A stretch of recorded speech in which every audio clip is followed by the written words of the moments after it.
नमस्कार, मैं वैष्णवी चौहान और आप देख रहे हैं सुदर्शन न्यूज। आपका स्वागत करती हूँ आपका राज्य आपकी खबर में। खबरों की तरफ रुख करेंगे। खबर फर्रुखाबाद से है, जहां पुलिस महानिदेशक के आदेश पर ओवरलोड वाहनों के खिलाफ सख्त अभियान चलाया गया। पुलिस अधीक्षक आरती सिंह ने निर्देश पर अपर पुलिस अधीक्षक सीओ सिटी, एआरटीओ और टीएसआई की संयुक्त टीम ने राष्ट्रीय राजमार्ग पर कार्रवाई की। जांच में सामने आया कि ट्रक और डंपर मालिक फर्जी नंबर प्लेट लगाकर और नंबर प्लेट हटाकर ओवरलोड माल का अवैध परिवहन कर रहे थे। अभियान के तहत 2 दर्जन से अधिक वाहनों का चालान किया गया, जबकि 1 दर्जन वाहन सीज किए गए। कार्रवाई से ट्रक चालकों और मालिकों में हड़कंप मच गया है।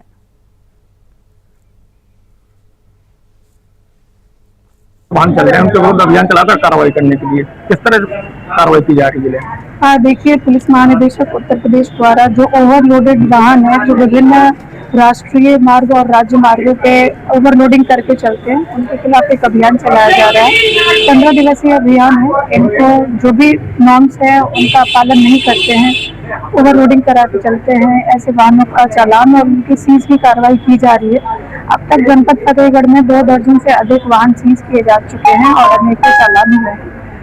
टोल प्लाजाओं पे भी निगरानी रखी जा रही है। उनके कई कर्मचारी होते हैं जिनके मिलीभगत से ऐसे जो ओवरलोडेड बसेस और ट्रक और डंपर होते हैं, जो कि पूरे राष्ट्रीय राजमार्गों पर इन पे आवाजाही करते हैं, उन पर कार्रवाई की जा रही है।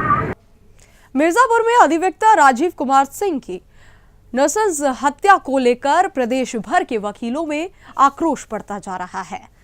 बता दें कि इसी मामले में रायबरेली में सेंट्रल बार एसोसिएशन और अखिल भारतीय अधिवक्ता एकता परिषद ने प्रदर्शन कर मुख्यमंत्री योगी आदित्यनाथ को जिलाधिकारी के माध्यम से ज्ञापन सौंपा। अधिवक्ताओं ने दोषियों की तत्काल गिरफ्तारी और प्रदेश में एडवोकेट प्रोटेक्शन एक्ट लागू करने की मांग की है। साथ ही पीड़ित परिवार को 1 करोड़ रुपए मुआवजा, सरकारी नौकरी और बच्चों की निःशुल्क शिक्षा देने की मांग उठाई गई है। पुलिस ने एक आरोपी को गिरफ्तार कर अन्य की तलाश तेज कर दी है। यूपी के मिर्जापुर में अधिवक्ता की जिस प्रकार गोली मारकर हत्या की गई, उसको लेकर आज सेंट्रल बार के पदाधिकारियों ने एक जिलाधिकारी को ज्ञापन दिया है। मेरे साथ इस समय सेंट्रल बार के जिलाध्यक्ष राकेश तिवारी मौजूद हैं और उनकी टीम भी मौजूद है। इनसे बात करेंगे और जानेंगे किस लिए ज्ञापन देंगे और क्या इनकी मांगे हैं। सर, क्या नाम? राकेश तिवारी, एडवोकेट, अध्यक्ष सेंट्रल बार एसोसिएशन। क्या मामला आज आपने ज्ञापन दिया? मामला जो राजीव कुमार सिंह की हत्या, निर्मम हत्या हुई है मिर्जापुर जनपद में, कि सुबह मॉर्निंग वॉक पे गए और 2 बदमाशों ने उनकी गोली मारकर हत्या कर दी। तो इससे कहीं न कहीं अधिवक्ता समुदाय जो है खौफ के माहौल में जी रहा है। हम डीएम महोदया को ज्ञापन देने आए कि शासन तक ये बात पहुंचाए, मुख्यमंत्री तक, कि एडवोकेट प्रोटेक्शन एक्ट लागू हो और अधिवक्ताओं की जिस तरह से सुरक्षा हो सरकार उपलब्ध कराए। हमारे साथ महामंत्री भी हैं, दीक्षित जी, इनसे बात करेंगे। क्या सर, क्या शुभ नाम है आपका? योगेंद्र कुमार दीक्षित, एडवोकेट, महामंत्री सेंट्रल बार एसोसिएशन रायबरेली। क्या मामला है आज? आज हम लोग जिलाधिकारी महोदय को मिर्जापुर में राजीव कुमार सिंह की जो निर्मम हत्या की गई है उसके विरोध में हम इनको ज्ञापन देने आए हैं और उस ज्ञापन के माध्यम से ये मांग करते हैं कि अधिवक्ता प्रोटेक्शन बिल लागू हो। दूसरा, उनके परिवार को 1 करोड़ रुपए का मुआवजा दिलाया जाए और उनके परिवार के जो बच्चे हैं जो निराश्रित हो गए हैं, उनकी शिक्षा की व्यवस्था उत्तर प्रदेश सरकार स्वयं करे और पूरा खर्चा वहन करे और अधिवक्ता प्रोटेक्शन बिल एक्ट का तत्काल प्रभाव से लागू किया जाना चाहिए, क्योंकि इस तरह की पुनः किसी जनपद में कोई घटना की पुनरावृत्ति न हो सके। नहीं, जिसने गोली मांगी उसकी गिरफ्तारी अभी हुई है कि नहीं हुई है? एक अभियुक्त की गिरफ्तारी हुई है, उसको लंगड़ा उसका ऑपरेशन के तहत उसको गिरफ्तार कर लिया, उसके दोनों पैरों में गोली लगी है। एक अभियुक्त अभी गिरफ्तार नहीं हुआ है, तो उसके लिए पुलिस ने आश्वासन दिया है कि तत्काल हम गिरफ्तार करेंगे और अब वो हत्या की गुत्थी तो सुलझ जाएगी, आरोपी को अपराध की सजा मिलेगी, परंतु अधिवक्ता के परिवार को मूल रूप से सबसे पहले उसको मुआवजा दिलाया जाए और उसके परिवार के किसी एक आश्रित को सरकारी नौकरी दिलाई जाए ताकि परिवार का भरण पोषण हो सके। और जिस तरह का भय का आक्रोश भय व्याप्त है अधिवक्ताओं में, तो इसके लिए अधिवक्ता प्रोटेक्शन बिल का लागू किया जाना उत्तर प्रदेश सरकार को नितांत आवश्यक है, अन्यथा अधिवक्ता सरकार के खिलाफ सड़कों पर होगा। क्या कहना चाहेंगे? हम लोगों ने जो है अपनी सेंट्रल बार एसोसिएशन की कार्यकारिणी के साथ मिर्जापुर में जो जघन्य घटना राजीव सिंह के साथ हत्या करके घटित की गई है अभियुक्तों के द्वारा, उसके संबंध में ज्ञापन देने आए हैं माननीय मुख्यमंत्री महोदय को। उसमें हमने 3 मांगे रखी हैं प्रमुखता से। एक तो एडवोकेट प्रोटेक्शन एक्ट लागू हो, जिससे अधिवक्ताओं के साथ जो ये जघन्य अपराध प्रदेश भर में देश भर में घट रहे हैं उन पर विराम लगे। दूसरी चीज कि राजीव सिंह के जो परिजन हैं उन्हें एक सरकारी नौकरी दी जाए, 1 करोड़ का एक मुआवजा दिया जाए और बच्चों को शिक्षा दीक्षा का इंतजाम सरकार को अपने जिम्मे लेना चाहिए। सरकार से मुख्यतः हमारी मांग यही है। अधिवक्ता एडवोकेट प्रोटेक्शन एक्ट की मांग लंबे समय से करता चला आ रहा है। हम आशा करते हैं कि सरकार आने वाले समय में जल्द से जल्द एडवोकेट प्रोटेक्शन एक्ट लागू करेगी और जिससे अधिवक्ताओं की भविष्य में रक्षा की जा सकेगी। पुलिस की कार्रवाई से खुश हैं या नहीं है?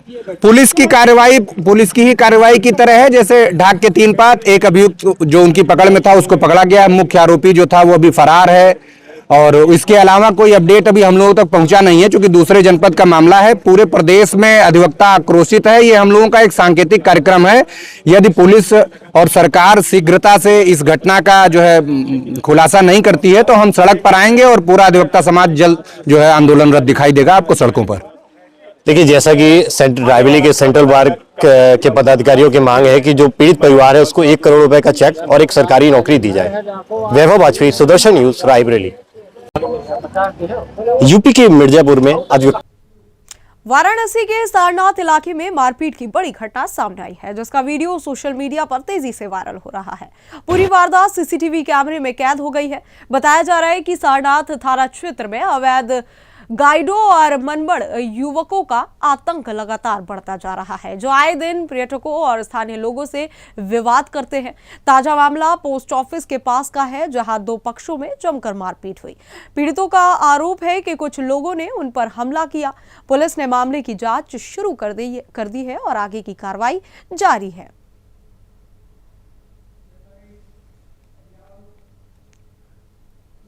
चंदौली पुलिस ने बड़ी कार्रवाई करते हुए गौ तस्करों से मिलीभगत के आरोप में एक आक्षी को गिरफ्तार किया है। आरोपी सिपाही पर आरोप है कि वह पुलिस की रेड और लोकेशन की गोपनीय जानकारी गौ तस्करों तक पहुंचाकर उन्हें सुरक्षित रास्तों से अवैध पशु तस्करी में मदद करता था। जांच में सामने आया है कि वह ऑनलाइन और ऑफलाइन माध्यम से मोटी रकम भी वसूल रहा था। वहीं मोबाइल कॉल डिटेल और इलेक्ट्रॉनिक साक्ष्यों से पूरे नेटवर्क का खुलासा हुआ है। आरोपी पहले से ही भ्रष्टाचार निवारण अधिनियम में वांछित था और अंबेडकर नगर में से गिरफ्तार किया गया है। पुलिस मामले में आगे की जांच कर रही है। पकड़े गए हैं कौन? देखिए, ये थाना बेलिया में एक गौ तस्करी का मुकदमा दर्ज किया गया था, जिसमें 25,000 के नामी श्याम बाबू पकड़ा गया था, गिरफ्तार हुआ था। उसे पूछताछ के क्रम में और जो भी उसका CDR और इलेक्ट्रॉनिक सर्विलांस इलेक्ट्रॉनिक जो भी चीज़ें थी, जब उनका विश्लेषण किया गया तो ये पाया गया कि थाना चंदौली से ही एक आरक्षी सत्येंद्र यादव, इससे इनका लगातार संपर्क होना पाया गया।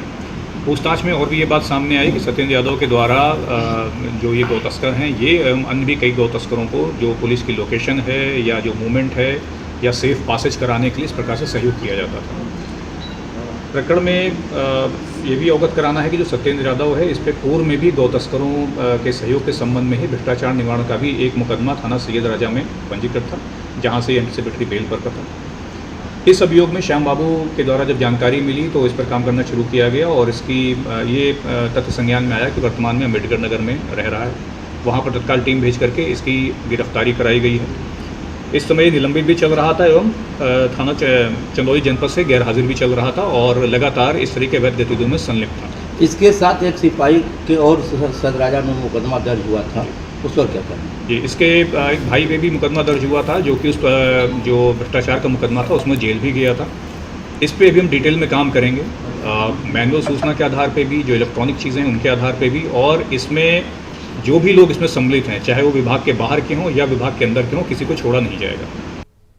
फिरोजाबाद में छिनैती की घटना का पुलिस ने खुलासा करते हुए एक बदमाश को मुठभेड़ के बाद गिरफ्तार किया है। थाना रामगढ़ पुलिस टीम ने आरोपी पंकज को चनौरा खत्ता क्षेत्र में घेराबंदी के दौरान पकड़ा।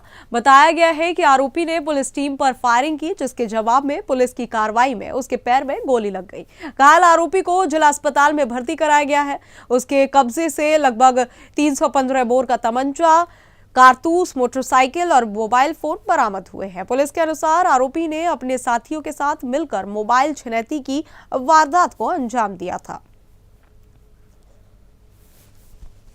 दिनांक 10/4/2026 को थाना क्षेत्र उत्तर और थाना क्षेत्र रामगढ़ में 2 मोबाइल छिनैती की घटनाएं हुई थी। दोनों थानों पर उचित धाराओं में अभियोग पंजीकृत करते हुए घटना के अनावरण के लिए कुल 4 टीमों का गठन किया गया था। इसमें कई CCTV कैमरे देखे गए, विवेचनात्मक कार्रवाई की गई, तो कुल 3 लोगों का नाम इसमें प्रकाश में आया। आज सूचना ये मिली थी कि उन्हीं में से एक अभियुक्त पंकज, जो नगला मिर्जा बड़ा रामगढ़ थाना क्षेत्र का रहने वाला है, ये चनौरा खत्ता घर के पास आने वाला है, छुपे छुपाए घूम रहा है। इस सूचना पर रामगढ़ पुलिस ने यहाँ दबिश दी है। पुलिस को देखते ही इसने पुलिस के ऊपर फायरिंग कर दी। आत्मरक्षा में पुलिस ने भी फायरिंग की है, जिससे इसके पैर में गोली लगी है। तत्काल इसको इलाज हेतु ट्रामा सेंटर में भेजा गया है, जहाँ पुलिस अभिरक्षा में इसका इलाज चल रहा है। कानपुर नगर के बिकनगंज थाना क्षेत्र में पुलिस ने विदेश में नौकरी का झांसा देकर साइबर ठगी करने वाले गिरोह का पर्दाफाश किया है। इस मामले में 2 शातिर आरोपियों को गिरफ्तार किया गया है। आरोपी भोले भाले युवकों को कंबोडिया जैसे देशों में नौकरी दिलाने का लालच देकर वीजा और यात्रा खर्च के नाम पर लाखों रुपए ठगते थे।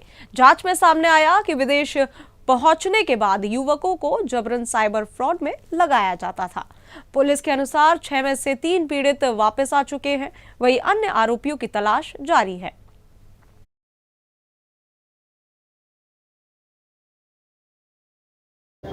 देखिए, कल नावेद नाम के एक व्यक्ति ने थाने पर सूचना दी थी कि 2 लोग हैं जो उसको बेवकूफ़ बना करके नौकरी का झांसा दे करके कि अच्छी नौकरी और अच्छी सैलरी मिलेगी, उसके झांसे में भेजा। उन्होंने थाईलैंड भेजा था।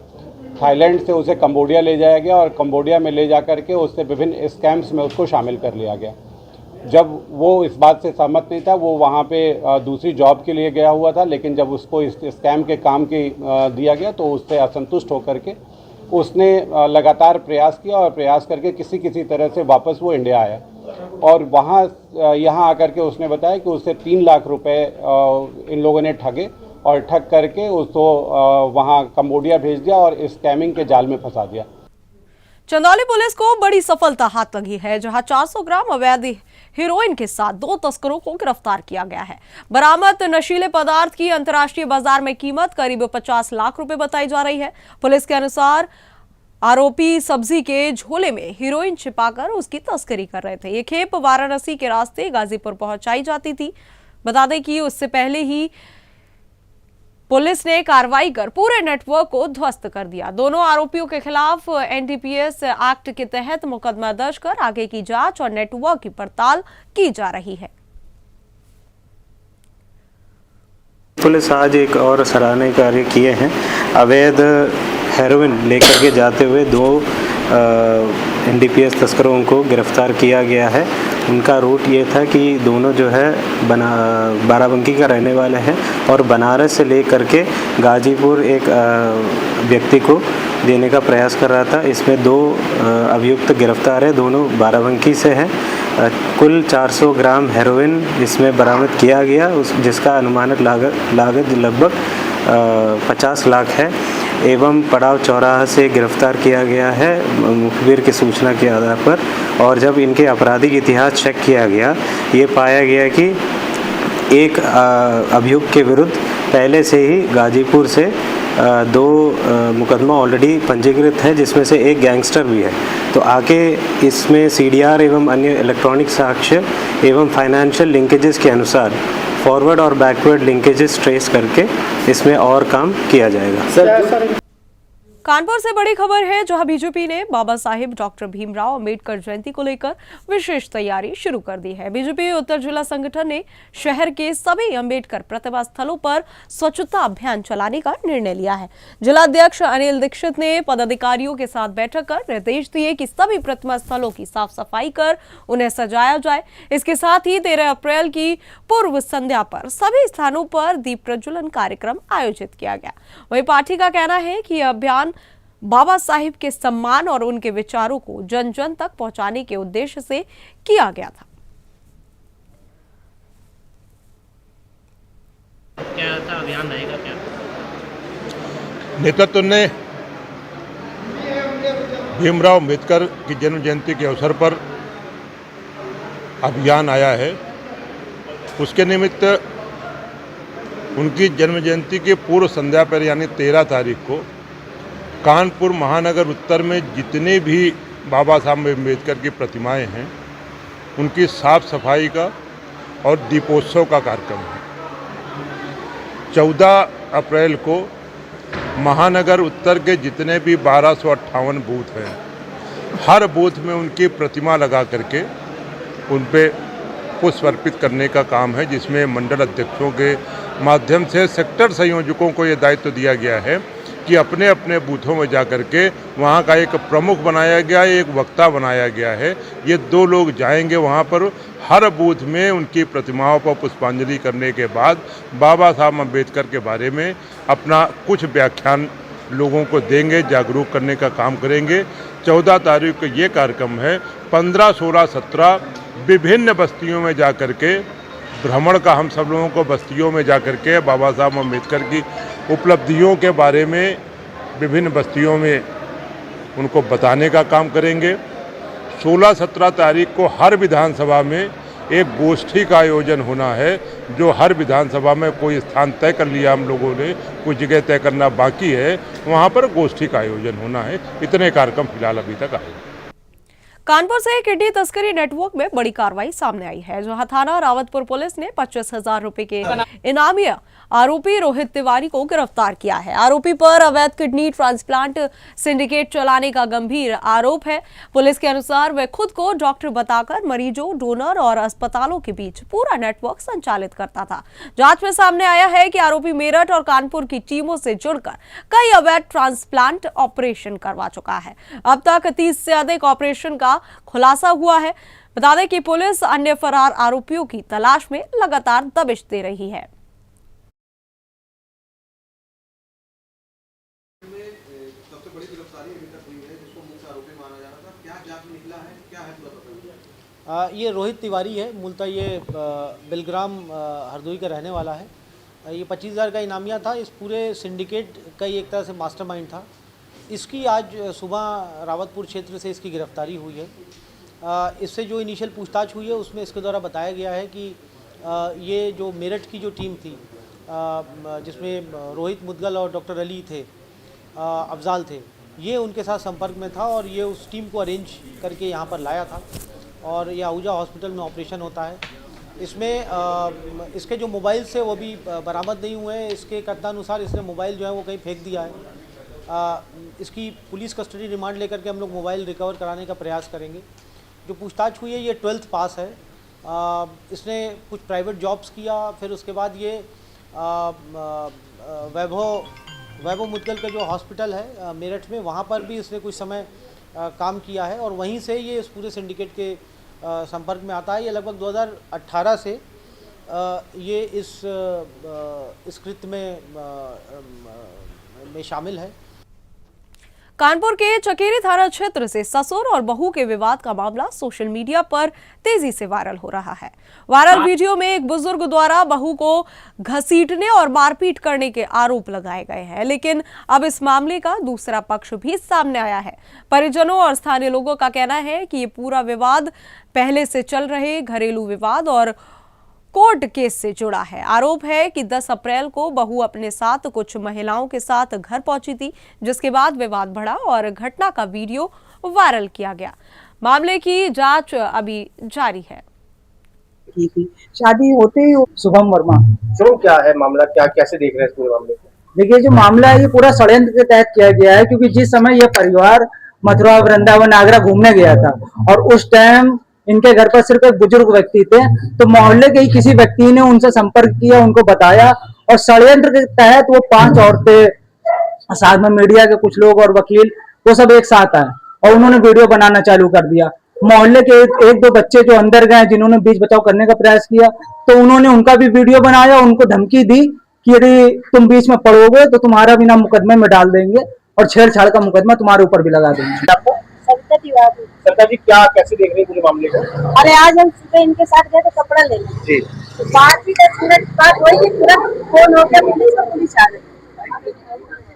कि ये मेरा ये जो समस्या है योगी से आप देखें, मैं उनकी मतलब वो हूँ और मेरा समस्या को हल करें, इस बहू को घर से निकालें।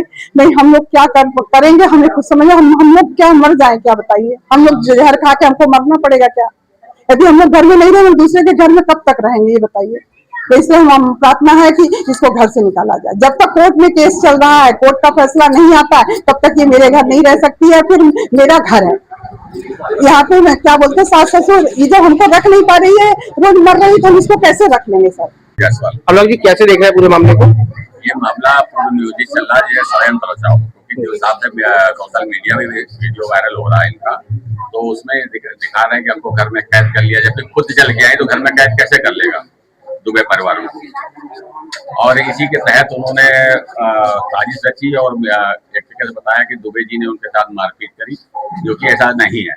वीडियो में साफ दिखाई पड़ रहा है कि दुबे जी उनकी अपनी स्कूटी उससे छुड़ा रहे हैं कि और उसे बाहर निकालने का प्रयास करें। वो घर पे वो अकेले थे और महिला होती चलो एक बार एक्सेप्ट थी, तो वो सोच रहे थे कहीं सा ना उनको फिर बताती है। और जैसा कि उसने कहा अपने वीडियो में कि हमको रोड पे घसीटते हुए मारते हुए लाए, तो रोड का वीडियो है नहीं कहीं पर भी ऐसा कुछ कि रोड पे घसीटते हुए लाए मारते हुए, और दुबे जी इस प्रकार के व्यक्ति भी नहीं है। हम लोग जी कैसे देख रहे हैं पूरे? फतेहपुर के गाजीपुर थाना क्षेत्र स्थित औगासी घाट से दर्दनाक हादसे की खबर सामने आई है, जहां यमुना नदी में नहाने के दौरान 5 दोस्त डूब गए। इस हादसे में एक युवक की मौत हो गई, जबकि 4 लोगों को सुरक्षित बचा लिया गया। जानकारी के अनुसार सभी दोस्त मटन और शराब पार्टी करने के बाद यमुना में नहाने पहुंचे थे। बताया जा रहा है कि नशे की हालत में एक युवक गहराई में चला गया और उसका पैर फिसलने से वह नदी में डूब गया।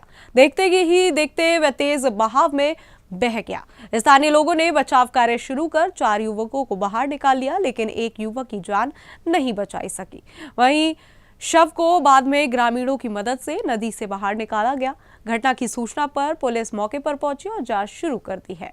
इस हादसे से इलाके में शोक का माहौल बना हुआ है।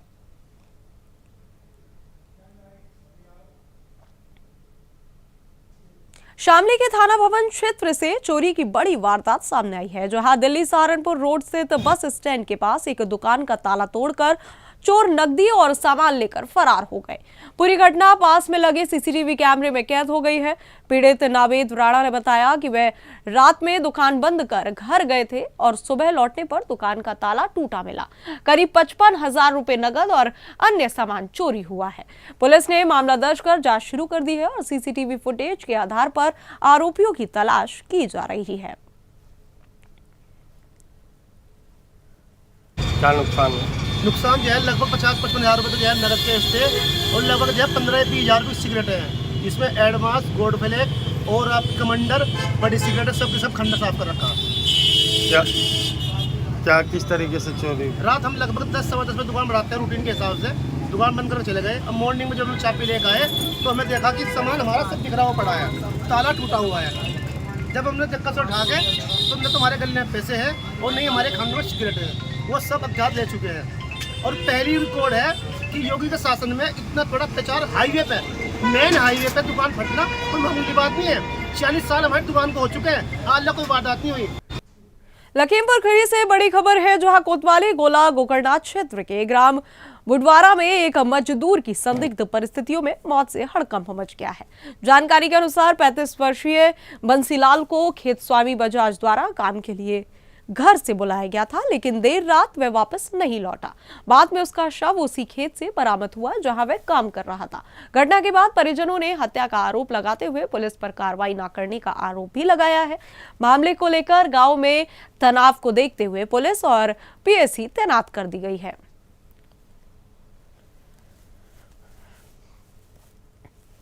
के सामने हमारे पूछा ही आई, छानबीन कराई काहे पर हमरे आदमी को मारी नहीं है, का गलती रहा मंजूर रहा कि हमारे बस ये है हम चाहिए। सुरजीत राज।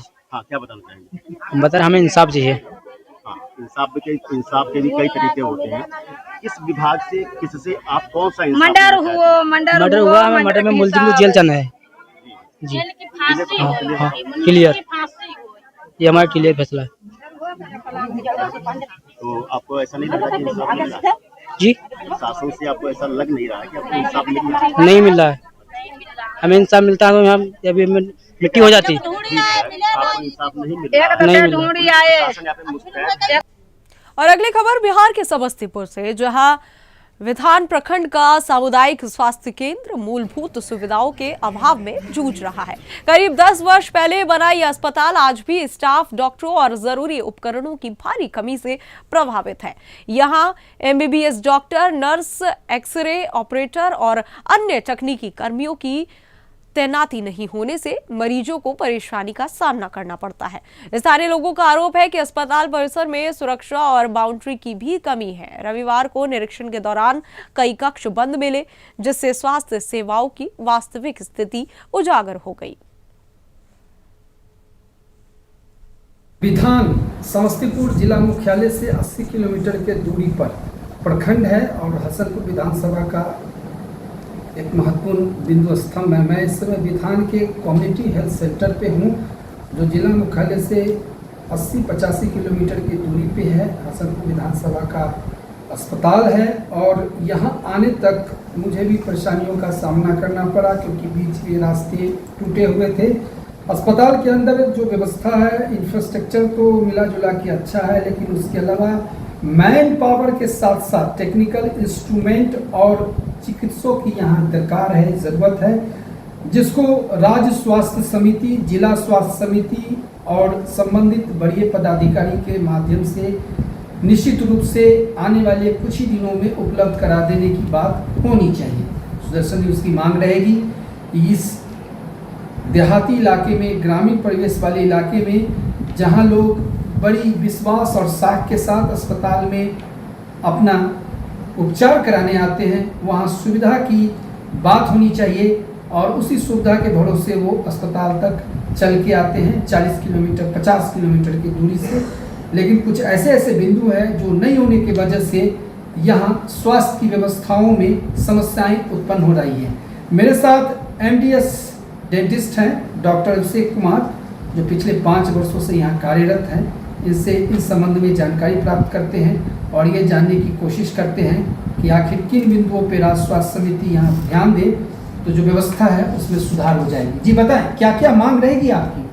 देखिए, एक्चुअली ये जो हमारा ब्लॉक है, ये काफ़ी बड़ा ब्लॉक है। यहाँ पे अराउंड 1,80,000 की पॉपुलेशन है, ठीक है। क्योंकि ये काफ़ी बड़ा ब्लॉक है तो उसके हिसाब से यहाँ पे पेशेंट लगभग 250-300 पर डे आते हैं पेशेंट, कम से कम। हाँ जी।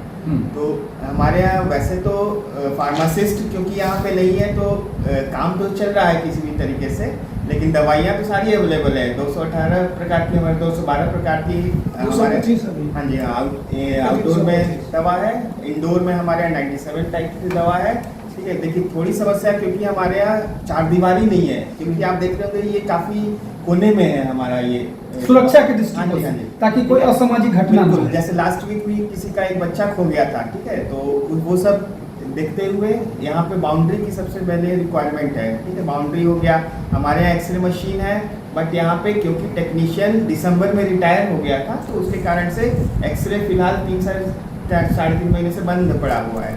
तो अगर हमारे पास टेक्नीशियन अवेलेबल हो जाएगा तो वो भी हम स्टार्ट करा सकते हैं।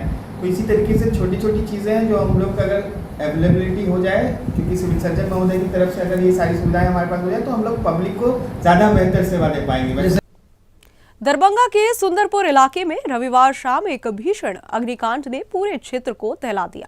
बताया जा रहा है कि बेचन दास के घर में खाना बनाते समय गैस सिलेंडर में अचानक आग लग गई और फिर जोरदार ब्लास्ट हो गया। आग ने देखते ही देखते पूरे घर को अपनी चपेट में ले लिया। इस हादसे में कुल 8 लोग झुलस गए, जिनमें से इलाज के दौरान 3 लोगों की मौत हो गई, जबकि कई की हालत गंभीर बनी हुई है। सूचना पर पहुंची फायर ब्रिगेड ने कड़ी मशक्कत के बाद आग पर काबू पाया।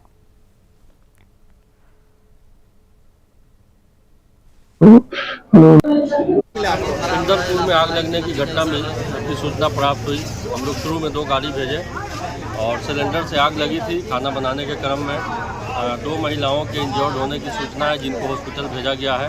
आग को लगभग बुझा दिया गया है और बाकी आपको यहाँ दिक्कत नहीं। क्या सर, क्या माने क्या तो जो सिलेंडर में आग किस प्रकार से लगी?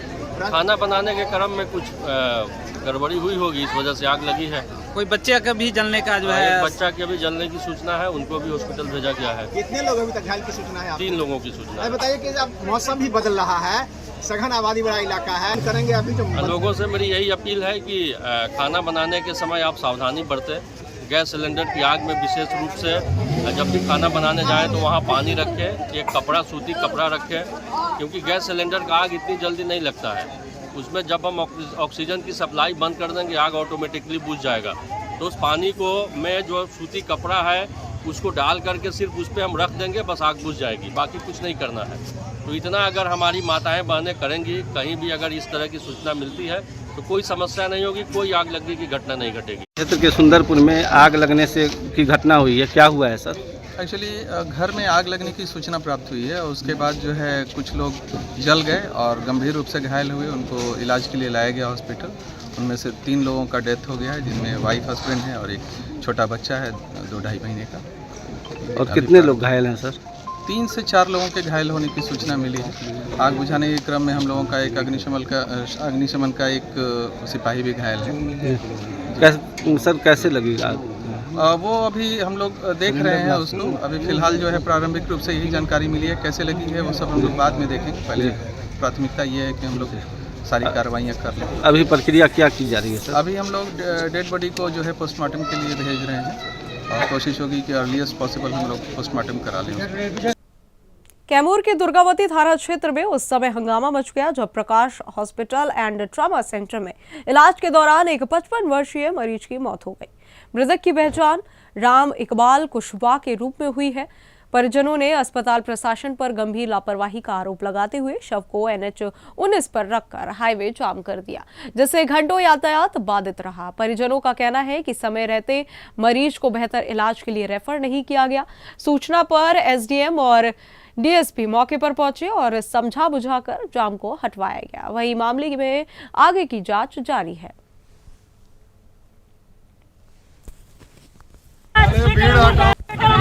था क्या पूरा यहाँ दुर्गावती थाना अंतर्गत बिछिया के एक व्यक्ति थे राम इकबाल जी, जिनका यहाँ प्रकाश हॉस्पिटल में इलाज के दौरान मृत्यु हो गई। तो उनके जो परिजन है उनका कहना है कि लापरवाही, हॉस्पिटल की लापरवाही की वजह से उनकी मृत्यु हुई है और उसी आक्रोश में परिजनों द्वारा रोड सड़क में NH जाम कर दिया गया और NH अभी सुचारू रूप से है, जाम हो गया है। दिशा की बैठक में अभी चूँकि हाल ही में हुई थी, उसमें स्वास्थ्य को लेकर के बहुत बड़ा सवाल खड़ा किया गया था, खास करके कि जिस तरीके से प्रसूताओं की मौत हो रही है, बच्चा की भी मौत हो रही है, तो जिलाधिकारी ने सख्त आदेश भी जारी किया था, उसमें जांच भी की जा रही है। लेकिन जिस तरीके से छोटे बड़े जो हॉस्पिटल है वो जायज़ है या नाजायज़ वो तो आपको ही पता है, लेकिन बड़े हॉस्पिटल में डॉक्टर हैं नहीं हैं, क्योंकि आयुष्मान कार्ड से भी इलाज होता है, तो उसमें डॉक्टर 24 घंटे विभिन्न रोग के हैं कि नहीं है। देखिए, इसके लिए जो भी प्राइवेट हॉस्पिटल्स हैं उनके लिए टीम बनी हुई है। क्या है पूरा मामला? चूँकि आप लोग एक हॉस्पिटल जो प्रकाश है, आप लोग एक तरीके से विरोध प्रदर्शन कर रहे हैं। डॉक्टर राम इकबाल सिंह है और इनका जो है आज लगभग जो है 3:30 बजे तबीयत थोड़ा सांस फूल रहा था। हम लोग ने 4 बजे तक इनको सारा तैयारी करके नज़दीकी अस्पताल जो है आपको आदर्श नुआव में ले गए। वहाँ पर डॉक्टर अवेलेबल नहीं थे। इसके बाद वहाँ पर हमारे पेशेंट ने मना किया कि प्रकाश हॉस्पिटल मत ले जाइएगा, उसको कोई इलाज करने नहीं आता है। लेकिन फिर भी हम लोग आ रहे थे तो सोचे कि भाई थोड़ा सा सांस और बढ़ते जा रहा था, फूलते जा रहा था, तो हम लोग सोचे कि चलिए इसको दिखा लेते हैं। इसके लिए हमने इसके पास आया और इस डॉक्टर के पास, डॉक्टर ने देखा, कहा कि ठीक है हम सारा चीज़ ठीक कर लेंगे। इसके बाद ऑक्सीजन दिया और सुई दवाई अपना किया, लेकिन स्थिति दिन प्रतिदिन गंभीर होती जा रही थी। इस क्रम में हमने पहले पूछा कि सर अगर स्थिति सही नहीं हो पा रही है तो आप हम लोग के यहाँ से छोड़ दीजिए, हम लोग किसी अन्य हॉस्पिटल में देखेंगे। तो वो बोले कि किस हॉस्पिटल में जाइएगा। हम बोले कि मोहनिया में रमा देवी हॉस्पिटल है, वहाँ पर डॉक्टर अवेलेबल है, बात हो गया, हम लोग वहाँ पर ले जाएंगे, हो सकता है उचित सुविधा और उपचार मिले तो हो जाए। तो बोले कि नहीं घबराओ मत, ये सारा चीज़ कंट्रोल हो जाएगा, कोई दिक्कत नहीं है। मध्य प्रदेश के सिद्धि जिले से बड़ी खबर है, जहां जल गंगा सर्वोदय अभियान के तहत कुशमी क्षेत्र के सिमरा नाला में श्रमदान कर साफ सफाई अभियान चलाया गया। इस दौरान सांसद डॉक्टर राजेश मिश्रा, विधायक कुंवर सिंह टेकाम सहित जनप्रतिनिधि, प्रशासनिक अधिकारी और बड़ी संख्या में ग्रामीणों ने भाग लिया। अभियान के तहत नाले की सफाई और गहरीकरण का कार्य किया गया। विधायक ने ग्रामीणों को जल संरक्षण के प्रति जागरूक करते हुए कहा कि जल ही जीवन का आधार है और आने वाले समय में इसकी महत्ता और बढ़ेगी। उन्होंने सामूहिक प्रयासों से जल स्रोतों के संरक्षण पर जोर दिया। अभियान के तहत यहाँ पर सफाई, और ये हमारे सरकार का नहीं, सबका ये काम है जल बचाना। एक एक बूंद जल बचाने हैं, नहीं तो आने वाले समय में पानी पीने का संकट इतना हो जाएगा कि हम लोगों को पीने के लिए पानी नहीं मिलेगा। इसलिए सभी को सार्वजनिक आह्वान करते हैं कि सब कोई पानी का एक एक बूंद बचाए, और उसी के तहत जल गंगा संवर्धन हमारे मध्य प्रदेश सरकार और हमारे भारत के यशस्वी प्रधानमंत्री के निर्देशन पर सभी पानियों को रोका जा रहा है, और जिससे पशु पक्षी और जल स्तर ऊपर बढ़े, इसके लिए हम लोगों ने आज वहाँ पर सफाई का भी काम किए हैं। और मध्य प्रदेश के सिद्धि जिले में भीमराव अंबेडकर जयंती के अवसर पर अत्यंत शिविर और हितलाभ वितरण कार्यक्रम का आयोजन किया गया। कुशमी क्षेत्र के कैशलार गोरबंदा में आयोजित इस शिविर में सांसद डॉक्टर राजेश मिश्रा और विधायक कुंवर सिंह टेकाम ने ग्रामीणों की समस्याएं सुनी और सीधे संवाद किया। इस दौरान लाभार्थियों को विभिन्न प्रमाण पत्र और सरकारी योजनाओं के लाभ भी वितरित किए गए। सांसद ने कहा कि सरकार का लक्ष्य अंबेडकर के सिद्धांतों को अपनाते हुए अंतिम व्यक्ति तक योजनाओं का लाभ पहुंचाना है। उन्होंने आयुष्मान भारत और अन्य जन कल्याणकारी योजनाओं का भी उल्लेख किया।